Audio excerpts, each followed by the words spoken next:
నిమజ్జనానికి సిద్ధమవుతున్న ఖైరతాబాద్ గణేశుడు.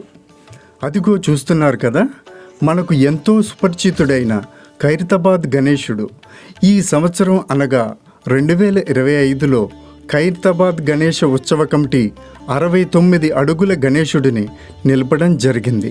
మరి ఈ గణేశుడు 10 రోజుల పాటు భక్తులకు ఆశీర్వచనాలు అందించి నిమజ్జనానికి సిద్ధమవుతున్నాడు. మరి ఈ విశ్వనాయకుడు, విఘ్ననాశకుడు, సకల సిద్ధిదాత అయిన గణపయ్యకు మహాహారతులు, నారేళ్ల పూజలతో గౌరవనీయంగా వీడ్కోలు పలుకుతున్నారు.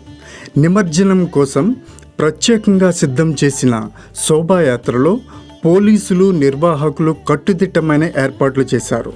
వేలాది మంది భక్తులు పాల్గొని గణపతి బప్పా మోరియా నినాదాలతో ఓరెద్దిస్తూ ఈ శోభాయాత్రను సాగిస్తున్నారు.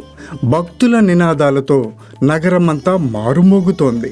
ఈ నిమజ్జన మహోత్సవం కేవలం హైదరాబాద్కే కాక దేశవ్యాప్తంగా గణపయ్య భక్తులందరికీ ఒక ప్రత్యేక ఆకర్షణ. భక్తులు వినాయకుడిని నిమజ్జనం చేస్తూ తరువాతి సంవత్సరంలో మరలా రావాలి, మా కోరికలు తీర్చాలి అని ప్రార్థిస్తూ భక్తిభావంతో వీడ్కోలు పలుకుతున్నారు. మన ధనుష్ టీవీ తరపున కూడా ఈ గణనాథుడికి వీడ్కోలు పలుకుదాం. జై బోలో గణేష్ మహారాజ్కి జై.